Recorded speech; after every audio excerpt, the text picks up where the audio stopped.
Hello and welcome to hopefully the first of many reviews from a book called 1001 Video Games You Must Play Before You Die. So in essence, you should see 1001 of these reviews and we'll be going in descending order. I will do the reviews as showing myself playing the games first and anything I encounter, and then I shall review the gameplay, story, graphics and audio. Finally, I will give a conclusion to finish, and so let us proceed. So first off is Oregon Trail. Oregon Trail was originally developed by Dan Roich, Bill Hyman and Paul Dillenberger in 1971 and produced by the Minnesota Educational Computing Consortium in 1974. It was originally designed to teach school children about the realities of 19th century pioneer life on the Oregon Trail. Oregon Trail being in North America, so somewhere around here. Or so that's what Wikipedia says, because we all know Wikipedia is the most legitimate source of information and is never wrong. LOL! So on the menu screen you were given 4 options. They're all pretty self-explanatory, but if we look at number 3, we'll even see it had a scoreboard. And quite clearly our main objective here is to beat Steven. Moving on, you start the trail by picking either to be a banker, carpenter or farmer, or learning the difference between them.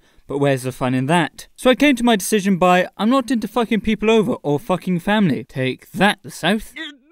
So I chose to be a carpenter, because Jesus was a carpenter. But don't quote me on that though. You were then given the option to name the wagon leader. I assume that's myself. However, my inner child kicked in when I had to rename the rest of the family.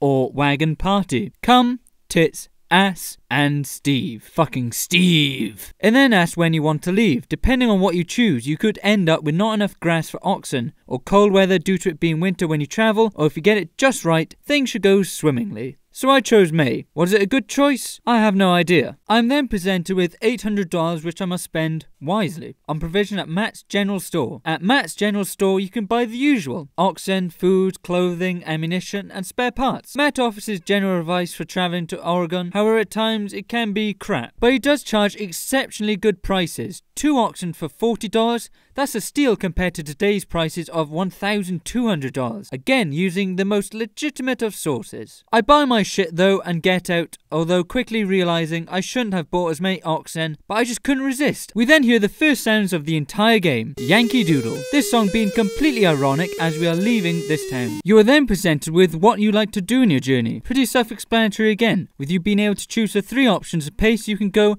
and how much food you can eat. For example, nothing at all, or a good meal. Also, talking to people is meant to give you advice on how to do stuff, but it seems pointless if you're over the age of 5. However, the map is a bit on the shit side, shall we say. I imagine this is Oregon, but who knows where the fuck I am. And then more Yankee fucking Doodle, as we set off. So from the travelling screen, our first destination is Kansas River Crossing. So we set off, and as you see, our food goes down as we move. But then tragedy strikes, his ass gets a broken arm, or has a broken arm, as if the tragedy has already been dealt with. But how did he or she get a broken arm in the first place? We're in a fucking wagon. Now though, this is where you encounter one of the many obstacles on your route. A river. You can look around and see it is all peaceful, but continuing on you are given 5 options. All I found are either pointless or make you drown besides corking the wagon. Continuing on, we then go to Big Blue River Crossing. Find wild fruit. Not at all dangerous. Ass gets another broken arm. Find shit. Look around. My oxen already halfway in the river. Float the river. Next up is our first fort, Fort Kearney. Moving on, one of my oxen gets injured. Understandable, but Ass gets 2 broken arms. I never loved he or she anyway. Look around Fort Kearney. Lovely. It's not a fort though, as there are no walls. Any Indian can walk in.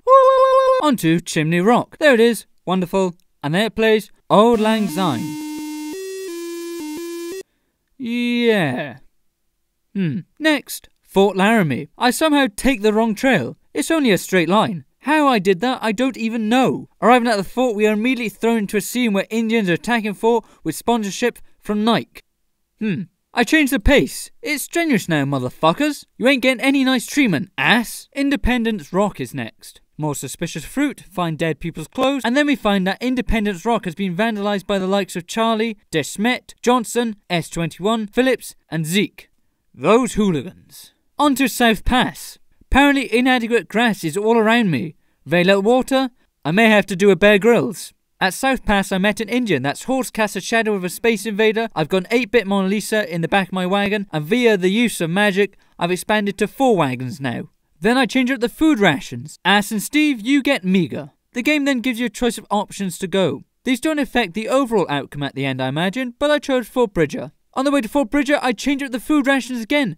Less for you, Steve and Ass. Here's Fort Bridger. Made it lovely. On to Soda Springs. My cum gets exhausted. At Soda Springs, we decide to take a family day out when I realise we're missing one. Oh shit. Not to worry though, my wife looks naked and my daughter's showing a bit of ankle. That ankle. I tried to trade then, as I have no food, which means we'll die soon. And trading is a hard task, as it's random as to what you get offered. Food isn't really offered, which is a bitch. And talking to people is no help at all. I don't give a shit about your wood, kid. Moving on to Fort Hall, we find bad water.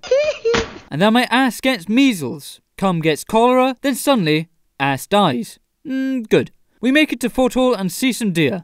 Oh, I can buy food now as I'm at a fort, but I spent all my money on pointless amounts of oxen and clothing. Then on to Snake River Crossing. But will I make it to Snake River Crossing? Find out on part 2. LOL! I'm joking, of course. You'll find out now. Cum died, Tits died, so it was only me and asshole Steve. Then Steve got typhoid. Good. Then he died. Also good. Then there was only one left. Me. LOL, just kidding, I got a severe diarrhea disease. I tried a last-ditch effort at hunting. Controls freaking suck, or I'm not an expert hunter. Clearly. But what can you expect when you're using an 8-bit machine gun and pistol with a watermelon hand grip? But it seems desperate as no animals come out except this one. What the fuck was that? And again. Then I died. LOL. I was able to write on my gravestone though. But at this point I realised I had failed the game. I had failed what was meant to be an educational game for school children. I'm fucking 19 years old. And I failed at this game. So what the fuck did I do, you're wondering? I got back on my motherfucking ox, restarted the game, and had the audacity to think I could beat the game this time and laugh at all the school children from yonder years as I defeated it.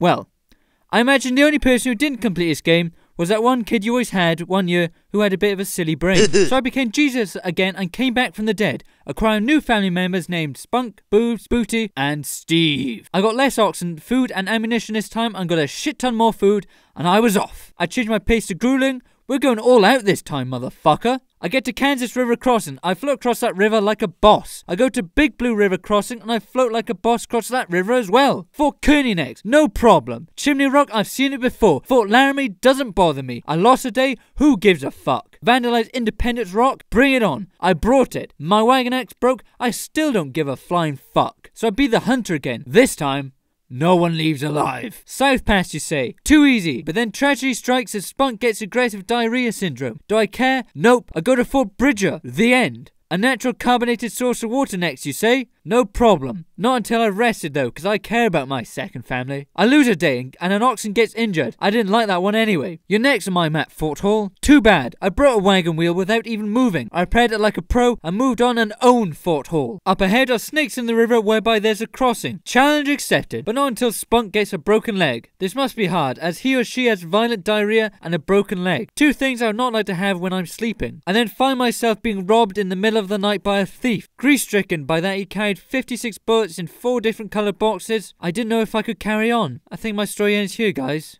Like fuck it does. I press on with my oxen wearing a small orange cape. I come to snakes in the river and meet a wild Indian. Excellent. But I request the help of the Indian to cross the river. He asks for 2 sets of clothing. I accept. My wife and children can go cold. He must re-need the clothes anyway. Either that, or he's a pervert. On to Fort Boise. No one can stop me now until another thief comes along and steals my food. I fall into deep depression after this. I take some Prozac and think my family needs to get to Oregon for no apparent reason whatsoever. I must get them there with very little food or clothes. At Fort Boise, my family thinks it's funny to take a break, as I can't tell if my daughter is giving my wife a nipple cripple or poking our son in the eye. Apparently, I'm a corporal. Blue Mountains next, and all I see is purple. Apparently I meet heavy fog in a desert terrain. Seems legit. I was then duped into thinking these mountains were blue. They were only partially blue. I'm then given the option to travel to the Dalles or Fort Walla Walla. I think you can tell which one I chose just by the name. I get to Fort Walla Walla and see Indians in beehive outfits making friends with a shirtless dwarf. Wonderful. But I have to go to the Dalles anyway, so I roll out until an oxen wanders off. Arriving at the Dalles, I'm immediately thrown onto a sea vessel with my entire entourage as well. I'm then given my final 2 choices. Float down a river or go to a toll road. I'm out of money. Dangerously floating down the river it is then. I then enter a minigame where I have to maneuver my vessel down a river and then land it. I found this hard to do at first, as it is not you press left once, you move 1 square to the left. It continually moves you to the left until you say stop. But I land my raft on some squiggly lines of poop. And the game then tells me, one moment please. But I have done it. I have made it to Oregon for no discerning reason whatsoever, or one I do not know about or have not bothered to look up. And now it is all about the points and to beat Steven. Spoiler, I fail, and then punch my name into the high scores.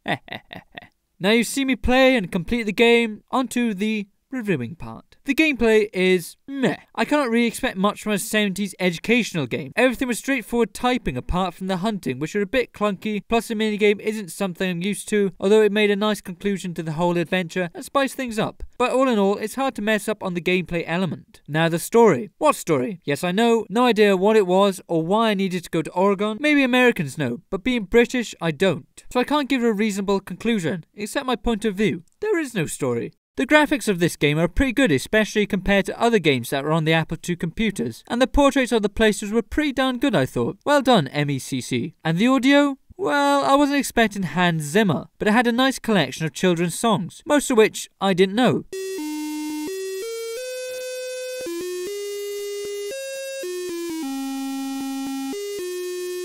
So take that as you may. In conclusion, I think if you weren't around during this time and felt like playing a game that really was at the start of the video games era we know today, then you should check it out. It only takes 50 minutes to complete if you don't fail like myself. And why not? I had fun mocking some of the pictures and naming my family to inappropriate terms. I think it's worth that 15 minutes. And if you're the one who had the silly brain back then, maybe try and give it your best shot. I've been Ginge. Keep it ice cold, guys.